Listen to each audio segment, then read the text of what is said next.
my name is Gillian and I'm an artist who has a speech impairment. 3 of the 4 kids in my family all have speech impairments. We started speech therapy at the age of 2 throughout high school.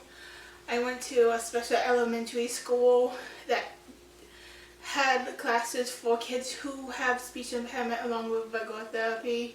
I've been to summer camps. I've been gone before school to get therapy. So I've had a lot of training in how to speak clear and still have like some issues speaking today. Usually it's a big word with an L and R sound together. That means you have to move your tongue back and forth and my mouth kind of go blah, blah, blah. Or forget how to pronounce a word, and so I'm trying to figure out how to what sounds go together. And even just saying my name, Gillian, I get a lot of, oh, your name's Joanne or Julian or some kind of form of not my name. So I started making artwork about my speech impairment with a painting called Tree Girl in undergrad. It was a painting of a girl who had this tree sticking out of her back, and she just kind of like, hey, I got this tree hanging on my back. Doing critique, someone was like, she's very indifferent by this tree. I'm like, oh, I'm very indifferent about my speech impairment, you know. It's 24 years old and I still have this issue. I have the tools to help me cope in life. And so I continued working with this character with like the trees going different ways and whatnot, and eventually she kind of just got put on the backside and kind of just floating there to be revisited later. And so when I got to graduate school, the themes of speech impairment came fresh in my mind again because of my nephews, who both are under 5, having speech impairments, and we're like, okay, here we go again. We know what to do, so let's get started.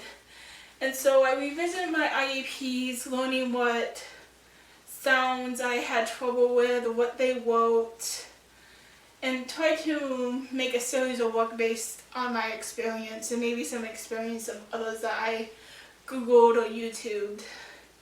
And so I created this type of language within my art.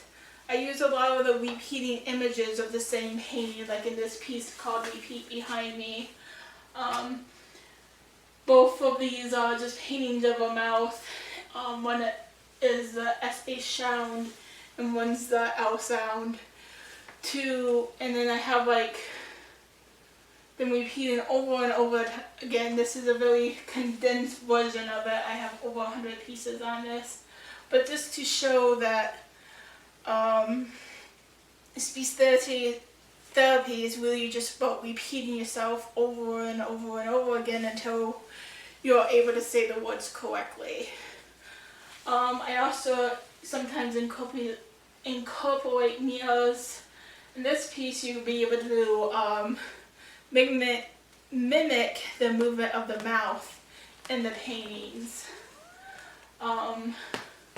I use tangled beads to represent the flow of speech, how the speech will get tangled, and then you'll move on and you won't have a slip up in your speech. I also use like the pearl-like beads to represent the saying gems of wisdom, because you can have really good thoughts or you have an idea, but sometimes you're not able to get the idea out, and then that wisdom you hold kind of just floats away. I also kind of paint my paintings really pretty-like. I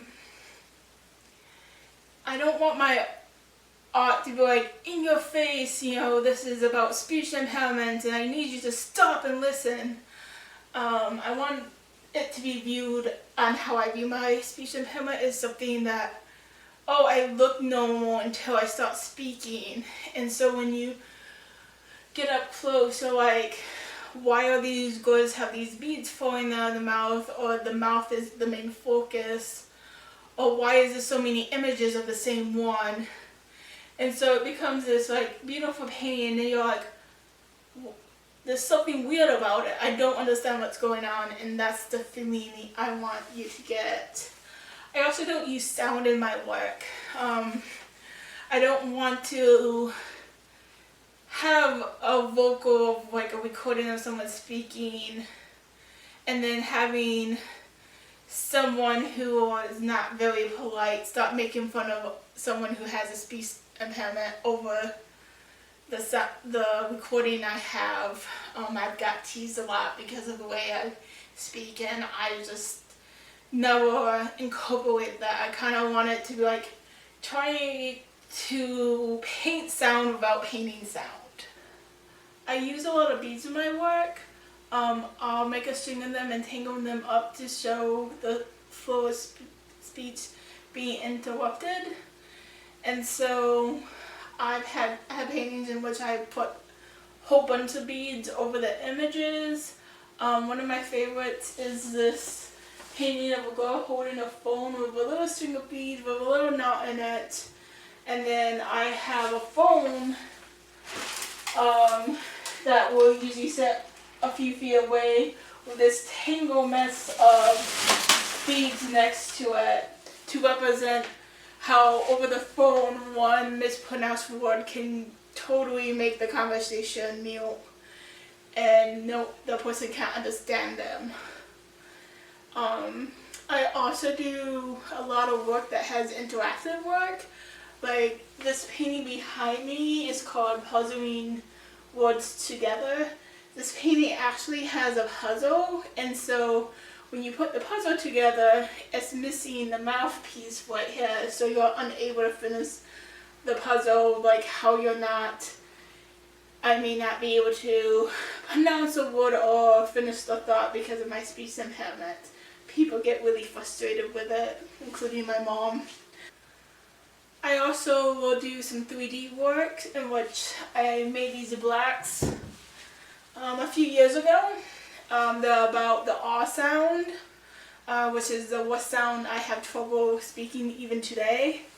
So I added images like a rabbit on it. Place your tongue on the soft palate, which is where you need to put your tongue to correctly make the sound, R sound. Here is our hook on phonics symbol, which is an R. This is an R in sign language, and then you put it by your mouth and you make the R sound, R, and you curve it to help children make a moment that is associated with a sound. I also will have rabbit instead of rabbit on here, since that's one of the most kind of mispronounced word that everyone knows because of cartoons and other TV shows. I also have the number 33 on it. When I was in first grade, the memory of counting to 100 in front of the class is very clear to me, and I could never get past 33 because I couldn't pronounce 33 because of the TA sound and the R sound. And even though I knew my numbers, my teachers wouldn't let me continue whether or not they knew I knew my numbers past 33 or not. It's unclear, but it's something I've always remembered. They also have misprints, like I double printed this rabbit on top, put them together. Here's the hand symbol with 33. There's one somewhere with a rabbit. Looks like the hand's petting the rabbit, which I found adorable. So each one's slightly different. You can pick them up and arrange them however you want, and also just to be able to look at them. So this is kind of like a very broad overview of my work. Thank you for watching and have a good day.